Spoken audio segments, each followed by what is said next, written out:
我们是不是都以为石油的时代差不多要结束了？但如果我跟你说，它其实正在悄悄地进行一场你我看不见的革命呢？这场大概发生在2025到2026年的巨大变革，重点已经不是燃料了，而是要为我们未来的 AI 还有太空科技打造最关键的物质基础。真的，你随便问问身边的人，聊到未来，大家脑中第一个念头大概都是：哎，石油的时代是不是过去了？你看，我们都在拥抱电动车，发展绿色能源，这感觉好像是个再自然不过的结论了，对吧？但如果我告诉你，事实上情况完全是反过来的呢？未来最顶尖的科技，不管你说的是 AI、人工智慧，还是太空探索，都比过去任何一个时候都还要更依赖石油。我知道这听起来超级反直觉，但这就是正在发生的现实。好，所以今天这一整套解析，我们会从5个角度来切入。首先，石油是怎么隐形进化的？再来，它如何成为未来科技的物质基础？第三，这中间有哪些关键的公司正在转型？第四，这又怎么会引发一场全新的能源主权战场？最后，也是最重要的，我们该怎么从中看懂未来的财富密码？好，第一部分，石油的隐形进化。我们真的必须重新认识一下石油了。它早就已经不只是我们拿来烧的燃料，而是通往未来世界的一种先进材料。这也重新定义了什么叫做能源主权。就像这里写的，到了2026年，一个国家真正的力量已经不再是控制了多少油田，而是你能不能掌握制造那些高阶特用化学品的能力。为什么？因为这才是打造所有先进科技的那个骨架啊。接下来第二部分，未来科技的物质基础，我们就来看看隐藏在这些 AI 伺服器跟太空船背后那个你不知道的石油密码。你看哦，我们每天在用的手机、电脑这些电子设备，你可能从来没想过，化学品竟然占了整个物料清单的9%到14%。这个比例听起来好像不大，但你想想，这些最关键的材料，像是塑胶外壳啦、荧幕上的特殊涂层啦，很多都来自石化产业，而且是直接决定了这个设备的性能好坏。我们再具体一点来看 AI 对石油到底有多依赖。首先，要制造先进的 AI 晶片，你需要那种超高纯度的溶剂、光阻剂，还有蚀刻液。这些东西就像是半导体制程里流动的血液。再来 ，AI 伺服器要高速传输巨量资料，就需要特殊的数值跟高阶铜箔基板，这就是它的神经系统。最后，那些庞大的数据中心运作起来热得要命，更需要特制的冷却液来降温，这就是维持它运作的冷却系统。你看，这所有的一切其实都是石化工业的延伸产品。那石油又是怎么飞到外太空的呢？这里的步骤就很清楚地展示了整个过程。第一步，一切都从石油的副产品开始，像是一种叫做聚丙烯腈的东西。第二步，透过很复杂的抽丝和高温碳化，把它变成，没错，第三步的最终产品，高强度又超轻的碳纤维。最后呢，这些碳纤维就应用在火箭低轨卫星上面。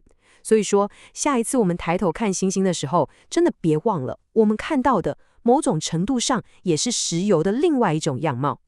好，第三部分，我们来认识一下，在这场巨大的转型当中，有哪些公司已经悄悄地变成了科技材料的新巨头。在介绍这些公司之前，一定要先认识一个，可以说是他们的秘密武器，叫做 COTC 技术，全名是原油直接制化学品。你想象一下，它直接跳过了传统炼油那些又臭又长的繁琐步骤，像变魔术一样，直接把黑黑的原油变成超高价值的化学品，而且产出率最高可以到80%。这就是那些老牌炼油厂能够华丽转身变成科技材料大厂的关键。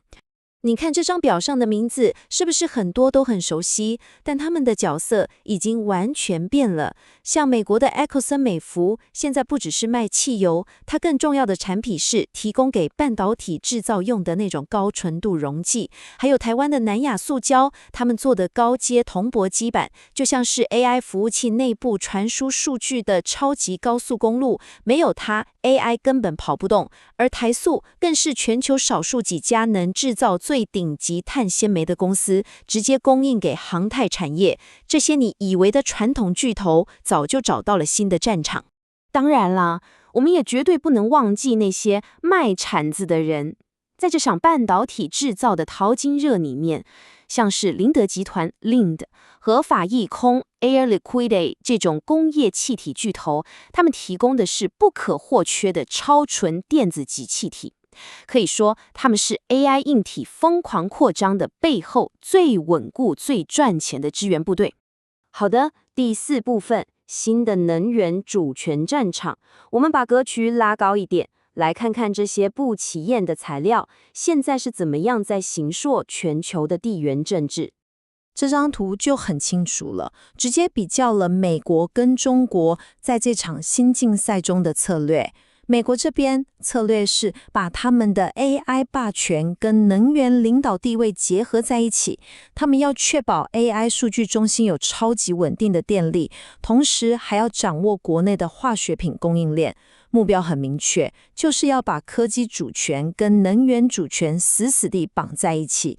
而中国那边呢，目标是实现自给自主，并且在材料科学上取得突破，所以他们用国家力量大量投资刚刚提到的 COTC 技术，来避免在高阶材料上面被西方国家卡脖子。好，来到最后一部分，看懂未来的财富密码。讲了这么多宏观的趋势，那对我们来说，到底意味着什么？机会又在哪里呢？你想想，下一个像辉达那样的公司，它可能不只是做晶片的公司哦。那么真正的机会到底在哪里？答案其实很简单，往产业链的上游看。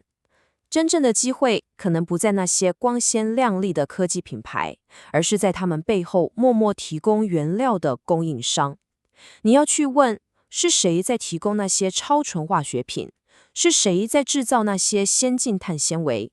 这些公司才是隐藏版的赢家。所以对投资人来说，这也意味着可以去多关注那些专注在能源跟材料领域的基金，特别是那些投资组合里面包含正在积极转型的石化公司的基金。